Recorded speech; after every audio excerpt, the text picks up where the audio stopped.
Two communities, Madison and Whitewater, are mourning the loss of one young man who had an impact on both. Basketball star Derek Gray died while playing in a camp at UW-Whitewater over the weekend. Catherine Merck spoke with Gray's current coach. She learned how big of a void the 20-year-old now leaves behind. Catherine? The young athlete died suddenly in front of his teammates, coaches, and fans. As his team is still trying to recover from Derek Gray's sudden death, Gray's coach says his team is left without a key player, both on and off the court. At times today, Pat Miller talked about Derek Gray in the present tense. I love him. You know, he's a beautiful person. At other points, the past. You know, he was a player I had a lot of long conversations with about life, basketball, family, community.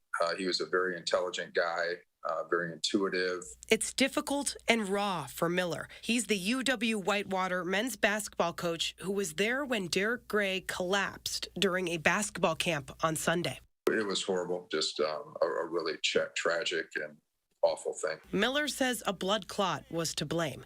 Gray was just 20 years old, headed into his sophomore season after standout years at Madison La Follette High School. When I went and watched him in high school, I was actually going to watch a different player, and he caught my eye immediately. I called my assistant coaches and said, why aren't we recruiting him? He's by far the best player on the floor. I just loved his tenacity, how hard he played, how he interacted with his teammates. Today, La Follette is also remembering Gray. In a statement, the school's principal wrote, Derek was a giant of La Follette basketball and Lancer athletics.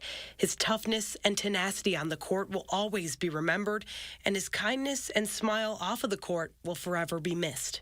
Miller very much feels the same way, only knowing Gray for a couple of years, but knowing he'll be deeply impacted by that brief history well into the future. What he meant to our program, what he meant to me, what he meant to his teammates, you know, it's obviously something we're never going to replace.